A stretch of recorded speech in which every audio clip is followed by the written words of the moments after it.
Today, Spain is one of two countries on the Iberian Peninsula alongside Portugal. But in the Middle Ages, the Iberian Peninsula looked very different, with many Christian kingdoms in the north and a whole host of Muslim entities in the south.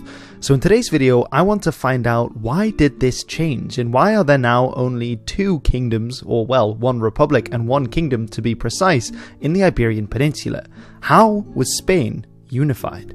The Iberian Peninsula was first unified under the Romans, who conquered Hispania and the various tribes and peoples that lived there. After the Roman Empire fell apart, Germanic peoples moved into the peninsula, such as the Suebi and the Visigoths establishing control over the entire peninsula once again. That was until 711, when invaders from North Africa and the Arabian Peninsula crossed the Gibraltar Straits and made Spain and Portugal their own home. These are of course known to history as the Moors, from the Spanish word moros, although many other terms for them are used. And technically those that invaded were part of a much larger empire at the time, or a caliphate, the Umayyad Caliphate, that stretched across much of the known world throughout the Middle East, North Africa, and now into Europe as well. They conquered the entire peninsula, easily crushing Visigothic resistance and establishing their control, but it wasn't long before the first rebellion against their rule broke out in the northern mountainous region of Asturias, which is in the Cantabrian Mountains. It's not quite sure whether the Arabs were able to fully cement their control over this area first, and that this was then a rebellion against them, or whether this region had been rebellious from the very start. But what we do know is that in 718, a battle was fought by an ousted Visigothic nobleman called Pelagius in Latin, or Pelayo, a lot of the time in more modern Spanish, and that he and his forces were victorious against the Umayyad army, and so were able to cement their own independence in what would become known as the Kingdom of Asturias. In more recent Spanish historiography, this event has been seen as hugely significant, the start of the Christian fightback or reconquista against the lands that had been captured by the Muslims.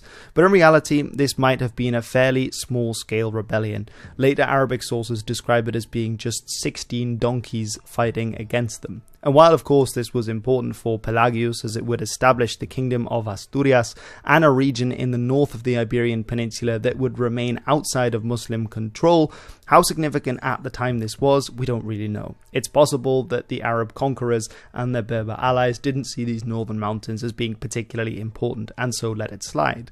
Although soon after, the neighbouring region of Galicia would also rise in revolt and would join the Kingdom of Asturias, the kingdom slowly pushing south over the centuries to come. If you want to try your hand at La Reconquista and uniting Spain, or even the entire Iberian Peninsula into one kingdom, then you can with today's video sponsor, Knights of Honor 2 Sovereign. Knights of Honor is an empire-building grand strategy game that runs in real time and allows you to take the helm of a host of medieval kingdoms, from Aragon to Poland to the caliphs and emirs of the Middle East and North Africa, and anything in between. Use political intrigue, economic planning, strategic investment, and tactical insight on the battlefield to advance your aims and rewrite the history of the Middle Ages. As opposed to other grand strategy titles which have steep learning curves, Knights of Honor makes a point out of being intuitive and accessible to new players, while at the same time providing a new spin for veterans of the genre. Think of a mix of Crusader Kings and Medieval II Total War, except that Knights of Honor Sovereign plays out in real time. There are no turns, so you'll have to just think on your feet and plan as you go. If this sounds like a game for you, then check out the link in the description to buy the game on Steam now and forge your medieval kingdom today. The Moors would continue their advance across the Pyrenees, setting up control over parts of what is today the south of France, at that time claimed by the Frankish Empire. In 732, a raid into northern France would be defeated by Charles Martel, the famous Battle of Tours. To stop the Moors from raiding north again, the Franks would set up several buffer states, known often as Marcher Lords or the Marca Hispanica, which is the Spanish March or Spanish border land. These semi-autonomous lords receiving backing from the Franks and officially owing loyalty to them, whilst often acting quite independently. One of these would be set up in the area of what is today Barcelona when this was captured from Muslim forces, and the Counts of Barcelona would be powerful figures in the region, although they would become increasingly independent after 985 when Barcelona was sacked by Muslim raiders and the Frankish Empire didn't do anything to help them. And so these lords can be seen as semi-independent, and they will be very important for the story later on. Not everyone was happy with this Frankish help, however, and this is exemplified in 778, when the Basques, who lived in the northern part of the Pyrenees, revolted and fought against the Franks, who had recently crushed their allies, the Aquitanians.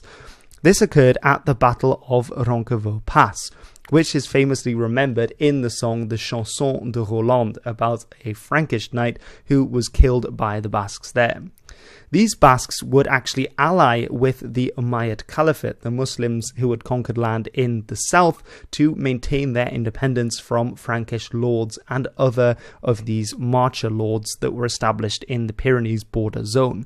And in 824, they would establish the Kingdom of Pamplona around the city of the same name, which would eventually become the Kingdom of Navarre, one of the most important states that would arise in the Iberian Peninsula. Despite their hostility to the Franks, the Kingdom of Navarre, situated in the Western Pyrenees as it was, would often be allied with and then be fighting against the Kingdom of France and the later kingdoms in Spain as well. By 910, the Kingdom of Asturias had transformed into a much more powerful entity. First, its kings would raid the Moorish possessions to the south, and later they would actively conquer these regions, repopulating these buffer zones with people from Galicia, Cantabria and Asturias to resettle a new population of what would become the Spaniards of the north. It was following the death of one of their greatest kings, Alfonso, the aptly named the Great, that he divided the kingdom between his three sons into three parts: the westernmost into Galicia, the northernmost area of Asturias, and possibly the richest area of Leon, which is the area in which the kingdom would continue to expand, most of its capitals and cultural powerhouses being situated there rather than in the mountain regions where it had begun. And it's roughly after this point that we start to refer, instead of to a kingdom of Asturias, to a kingdom of Leon, as this became the central nucleus of the kingdom and its power base. In 931, during the reign of King Ramiro II of the Kingdom of Leon, they also conquered a new area that was very important, an area called Burgos.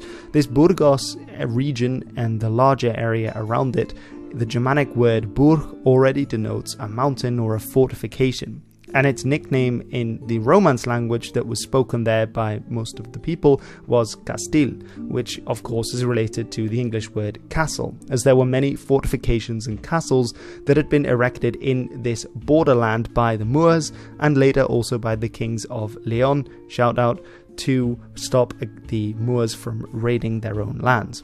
And yet the duke that would come to power here would be very influential indeed. With so many castles, they can often act in a very autonomous manner, and this is exactly what they did, trying to create their own independent statelet away from the Kingdom of Leon, something they managed to do until 966, when they were once again reunited with the original Kingdom of Leon. However, it's important to note that several times throughout the next centuries, Castile would break away from Leon, as sometimes would Galicia and Asturias, as powerful counts and knights in these fortified areas could easily rebel against their overlords, and frequently those in Leon and other regions would be fighting not only against the Moors to the south, the classic image of La Reconquista, but also against each other and against those newer entities that were developing in the east of the Iberian Peninsula along the Pyrenees. And it would only be in 1230 that Leon and Castile would definitively stay together as one political entity. However, that's still in the future. Another important development would happen just about 2 centuries earlier in 1031. Beforehand, those facing the Christian kingdoms in the north were fairly united. The Muslims were strong, they were unified, and they had a technological advantage a lot of the time over their adversaries. However, in 1031, the Caliphate of Cordoba would fall, and instead it would be replaced by many, many different small states, these statelets frequently being referred to by the Arabic word of taifa. These taifas would fight against one another, much like the Christian kingdoms, as well as against the Christians, and most of them would soon be forced to pay tribute or paria to the kingdoms in the north and would need external help to continue existing in fighting against their own neighbours, making the process of capturing lands to the south a lot easier for the Christians now that they were no longer fighting against a unified enemy. The Kingdom of Navarre would also be split following the death of King Sancho III in 1035, who split the kingdom 3 ways for his 3 sons, a bit of a theme, as I'm sure you'll see. One of these kingdoms that were formed from Navarre was around the city of Jaca, and it would eventually be from this part of the split kingdom of Navarre that the kingdom of Aragon would be formed, after the brother that had been given this part would go on to conquer the rest. And so for a time you had the fact that both the kingdom of Navarre and what would become the kingdom of Aragon were being ruled together from Aragon, although this situation changed in 1135 when they once again split. So you had a separate kingdom of Navarre in the north and a kingdom of Aragon further to the southeast. Now, a very important development in the history of Aragon would be in 1162, when the line of the Counts of Barcelona, so those marcher lords that had initially been installed by the Franks but had really been acting independently for several centuries, married into the House of Aragon, and so the Counts of Barcelona also became the kings of Aragon, and this became known as the Crown of Aragon, and it would become the second most powerful entity in the Iberian Peninsula before very long. And by about 1285 they would have conquered much of the Mediterranean coast of Spain from the various Moorish taifas that they encountered, as well as taking lands from Navarre and crossing over the other side of the Pyrenees into what is today France.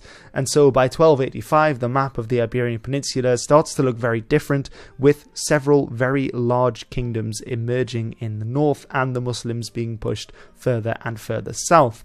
Indeed, the Kingdom of Navarre also spread outside of Spain. I already mentioned they went on the other side of the Pyrenees. They also crossed to several of the islands, of course the Balearic Islands off the Spanish coast, but also to Sicily and to some of the other Italian islands and the Italian mainland, and sometimes even holding lands across into what is today Greece. More on that and the spread of the Catalan language into parts of these Italian islands and further in my video on the languages of Spain, where I mention a lot of the linguistic history of these kingdoms as well.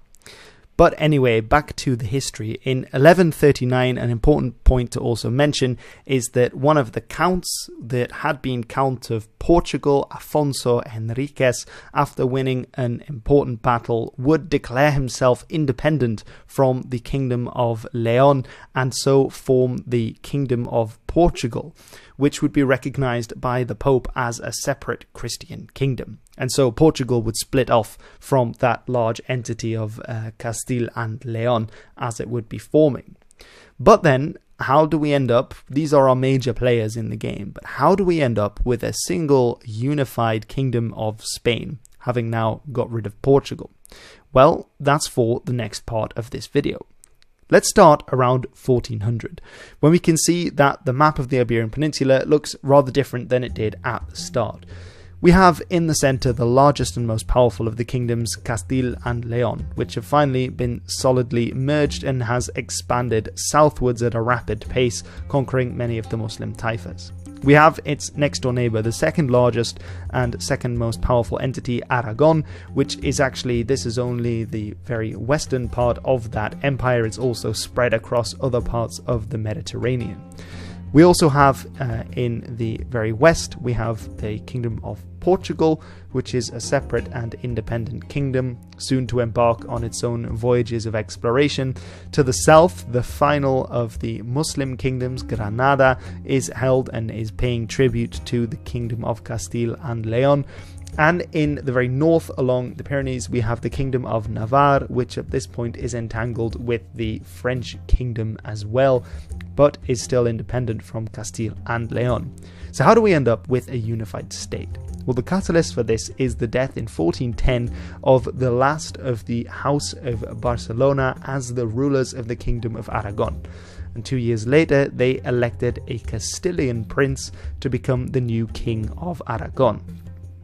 Now, this was something, he was Ferdinand of Castile, and this decision was something that greatly upset the Catalan nobles because, of course, they had been the ones who had held the power in Aragon, being the Counts of Barcelona for the longest time.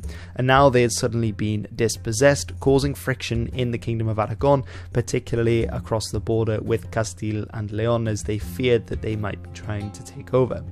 Now, this situation was somewhat resolved in 1469 with the marriage of the two heirs of the various kingdoms. On the one hand, you had Ferdinand, who was a descendant of the previous Ferdinand of Castile, who was the ruler of Aragon, and he married Isabella of Castile, so the daughter of the ruler of the king in Castile at that time. They would have to fight other claimants for the Castilian throne, but in 1479 they would emerge victorious and be called by the Pope Los Reyes Católicos, meaning the Catholic monarchs. And these are often cited as being this point in history is often cited as being the start of the Spanish monarchy, of a single unified Spanish state. They're quite famous for several things, and important for this video is in 1492 when the emirate, or the last state in Granada, capitulated. The last Muslim holding in the Iberian Peninsula was taken over by the joint forces of Ferdinand and Isabella. However, what's important for this video is that this wasn't actually the start of a unified Spain, as while there were now joint monarchs, one king ruling Aragon and the queen ruling Castile and Leon, they did still rule individually each kingdom. Their legal systems had not been merged, for example, and that's rather important because it means that they weren't ruling Spain, they were ruling Castile and Leon on the one hand and Aragon on the other. Following Isabella's death in 1504, there was a great amount of unrest at the prospect that Ferdinand would become the sole ruler of both Aragon and Castile, although eventually he did this in effect, while in name only their daughter Joanna would become the queen in Castile, although she was generally regarded to be mad and so she wasn't allowed to rule and instead was locked away. However, one person would come to rule both, and that was in 1516, when the husband of Joanna, a certain Charles V, or Thirst, as Charles was also the Holy Roman Emperor ruling over the vast Habsburg lands, as well as now being the king of Castile and Leon and Aragon too. And this would be the case for his descendants too, so they would be ruling over both. However, it's important to remember that the legal systems and the technical jurisdictions of both kingdoms would remain intact. There would also be some regional differences and in rebellions to come. So for example, in 1640, Catalonia would rebel and side with the French, perhaps again going back to that older connection across the Pyrenees with the Frankish Empire and connections of language too against the Spaniards in a war. But this would change in 1700. And this is important because it was in this year that the Spanish king died without a clear heir. And this would, of course, kickstart the War of Spanish Succession. What's in a name? Following this war, it was made clear by the victorious allies that while the French king would be able to go and rule in Spain, he would not be allowed to merge the kingdoms of France and Spain together. You could rule one, but you couldn't rule both. A power block that would be far too powerful for the Protestant nations in the north to be allowed to exist. And it was under the reign of the new Bourbon king in Spain that in 1707 and all the way through to 1715, various decrees would be issued that would bring the kingdom together. These are called in Spanish Los Decretos de Nueva Planta, and in English these are the Decrees of Nueva Planta. And what these would essentially do is to merge the legal and jurisdictional domains of both Castile and Leon and Aragon together, and so bring to an end the crowns, the separate crowns, and so to start with a centralized monarchy of all of Spain. Note that Navarre at this point still had, but it was from this point on that Castile would be the cultural heartland of Spain rather than Aragon, and so it was on the Castilian model that the court system would be imposed on the rest of Spain, as well as its language. And so Castilian Spanish would be the only language of the courts and official documentation, displacing Catalan as it was used in the Kingdom of Aragon. Eventually it would also displace Basque in the region of Navarre, and Latin, which was still used in quite a few areas as well. So this is a very important point in the unification of Spain. But whilst this was a legal unification of Spain and a creation of a Spanish state, culturally it might not have happened overnight, and many people probably still associated themselves with their various region, and in Aragon with their kingdom that had gone. Now the turning point possibly for when this sort of culturally and on a more social level might have changed could have been in 1808 when France invaded Spain during the Napoleonic Wars. And it's during this war, often called the Spanish War of Independence, when Spain suffered greatly at the hands of France, and in the future Peninsular War, when the British would also become involved, that perhaps an idea of a Spanish state and being a Spaniard as opposed to being French might have come into full focus and might have brought people together under a single national banner rather than harking back to the old kingdoms of Leon and Galicia, Asturias and Aragon. Although that is just my suggestion, and if you know more about Spanish nationalism and its origins, feel free to comment in the comment section below.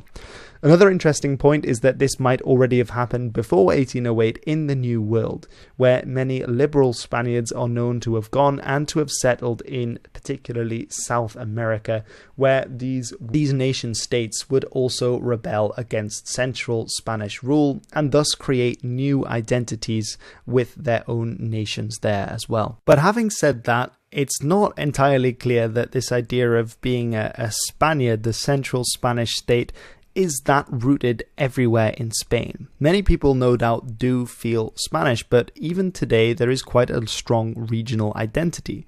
This could be seen, for example, following the Spanish Civil War in 1939, when the strongly nationalist group that took over power with Francisco Franco would insist on the strengthening of this national character rather than the regional character that had been manifested in these kingdoms around about. And we know that there are several groups, and in some places incredibly strong, such as the Basques with ETA, and also with the more democratic movements in Catalonia, that are seeking to gain their own independence as independent nation states away from centralized Spain. And they often will go back to this period of kingdoms when there were separate groups and separate kingdoms in Spain and say, look, this is our historical backing for an independent state that has just as much right to exist as a centralized Spanish state.